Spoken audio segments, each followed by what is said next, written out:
What's up guys, it's Anthony from Hawkeye Rides bringing you this 2020 Range Rover Velar. So with the SVAutobiography Velar, you're going to get the upgraded 15.5 inch brakes in the front, 15.6 inch in the rear. This is all derived by the SV Special Operation Team. So you're going to get that with your suspension, with your braking, 550 horsepower in this bad boy V8 supercharged Velar. With the autobiographies, you're going to get that grain in between in the Range Rover. You're going to get your LED headlights. You're also going to get in the vehicle the easy access, which you push it and the buttons go in.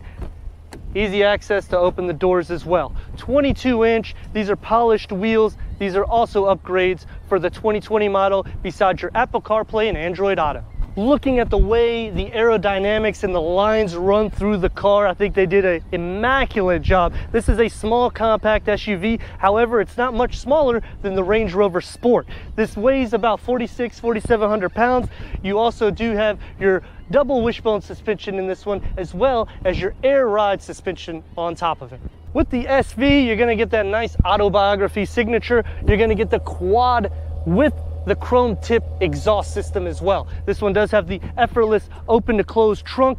This model doesn't have where you can lower the suspension in the rear. However, they do have that as an option where you would push it in the back, it'll lower the suspension or raise it to make it easy and accessible for any animals to get in or to put any luggage in. Effortless closing, one push touch in this Range Rover Velar autobiography. Any angle that you cut this vehicle, it's going to look dramatic and it's going to look refined and it's going to look very luxurious. When you go inside the cabin, you're going to see the two-toned, also contrast stitching. You're also going to get the diamond stitched 4 climate control AC. So you got 2 for the front, 2 for the rear, heated in the back, heated ventilated in the front. This does have the 825 watt upgraded surround sound inside as well. Going inside the cabin for the driver, you have multiple functionalities, upgraded 10-inch infotainment touchscreen navigation. You're also going to have the bottom cluster, which is also touchscreen for your AC and for your driving modes. Then you also have on the driver's side, instead of a regular odometer, you're now going to have an odometer. It kind of mimics the Jaguar, however it's the same interface, but you now have a screen derived that you could change into different settings, which we'll go over as well. With these upgraded 22-inch wheels, which is a new feature for the 2020, besides Apple CarPlay and Android Auto, otherwise it's the same exact car, you also get these really nice lines, which we're saying, with the lights that just integrate in and is just covered with the hood line. Range Rover here, Range Rover badging with the Land Rover to back up all this 550 horsepower V8 supercharged engine. Here's your V8, 550 horsepower, 502 pounds of torque, 4x4. This is going after your AMG GLE 63 Mercedes-Benz, your Porsche Cayenne Turbo, and your BMW X5 M. This is legendary off-road class. Also with this, 0 to 64.3 seconds, top speed at 170 miles per hour, 45% more power than a P380, which is a V6, 380 horsepower Velar. So now we're gonna do the start of this SV Autobiography Velar to show you what that 550 horsepower sounds like.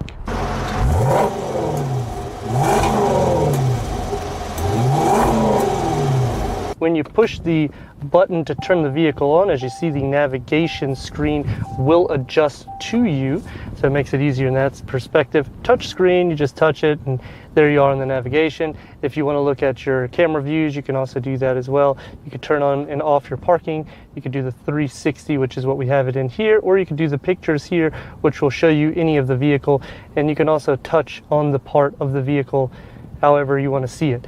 Over here on this screen, which is really nice as well, you have different settings here for your driving modes, like we were saying, and then you can also do for your climate control settings. This one has dual in the front, dual in the back. This one also does have your heated and ventilated seats, which you would just do on the touch screen there.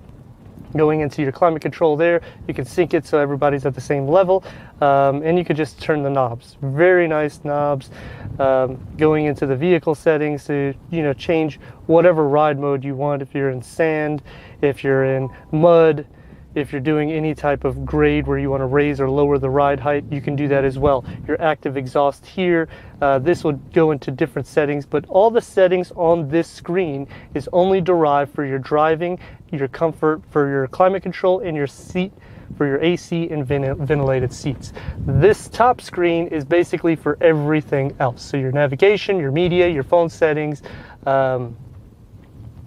just swipe gestures. You also have your Apple CarPlay, Android Auto. You could do your web browser search, voice command. You could put in different settings, your 4x4, Bluetooth, you know, your ambiance lighting, so forth and so on. On this side here, you can also customize it as well. You do have the functionality on the steering wheel here, and then you also have it here as well. You have the heated seats. You also have for your assistance for your steering and your adaptive cruise control, paddle shifters here, which are made out of aluminum, and then you have your 3 seat settings for the driver. You also have them for the passenger. And this is your rear climate control. You can see the dual climate control here. Again, just push it for your seat settings for the heated seats, and you can just turn it up and down.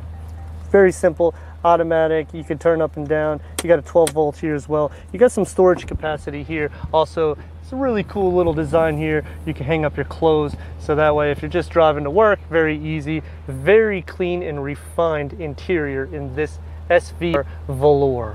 So we're gonna show you the power in this baby. This is a nice V8. We got it in sports mode. You can definitely hear that exhaust note. It's just beautiful. Now we're going to demonstrate to you all of the tech. So as you're seeing in the camera, the car is 100% steering and 100% driving, not touching the pedals, not touching the steering wheel. We added some extra cameras so that way you can actually see it more in depth. The only thing that I dislike about it is it wants you to touch the steering wheel a lot quicker than other vehicles in its class. As you see on the odometer, it's saying touch the steering wheel, put your hands on it, let go.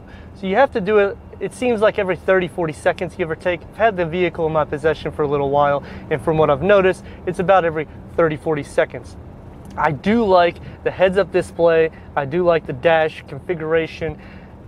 I really am blown away by the design of this Range Rover Velar. So a couple of packages that you can add is a locking rear differential. You can also add off-roading package kit, which would make it more for off-roading derived. However, the vehicle as it sets is already derived for off-roading. You do have the functionality in the infotainment. You can just change it into the sand settings or off-roading settings.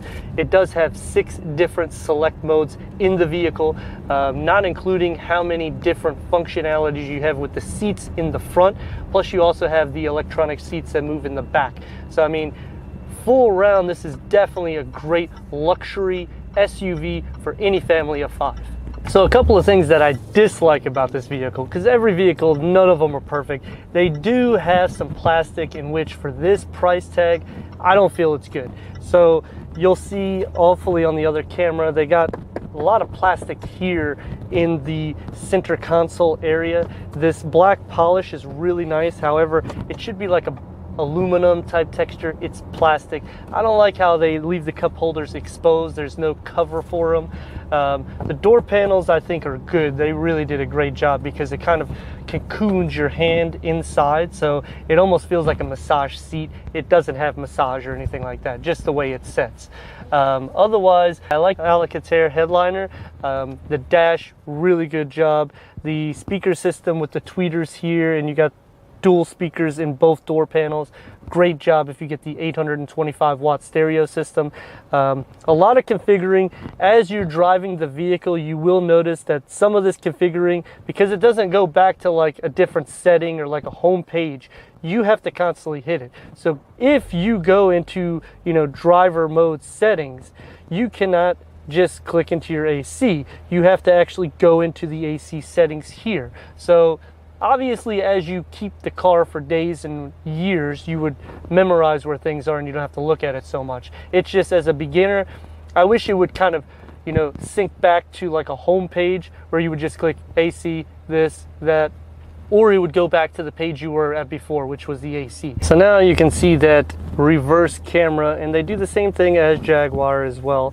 They both are the same company, so that's obviously why. It just basically shows you your reverse camera when you have it in reverse. In this vehicle, it does have your parallel parking, your perpendicular parking, and your parking exit. That is a feature that is on this Range Rover as well. So now if we click into the home button, if you want to see the 360 camera, you just click onto the camera, and now you can see the 360 camera. You can also double click on certain areas of the vehicle so you can see all around it. Just to show you, the layout is literally the same type of layout as the Jaguars. That's the only disadvantage. However, I think they did do a good job with the layouts, because now you have the navigation here, so you could have like a 3 different screen. It is one screen. This one does have the heads-up display as well. And I'd like to thank Land Rover here at St. Petersburg, Florida, for giving us this Range Rover Velar SV Autobiography for our car review. Don't forget to subscribe for more. Click in the description so you get all the details we do at Hawkeye Rides.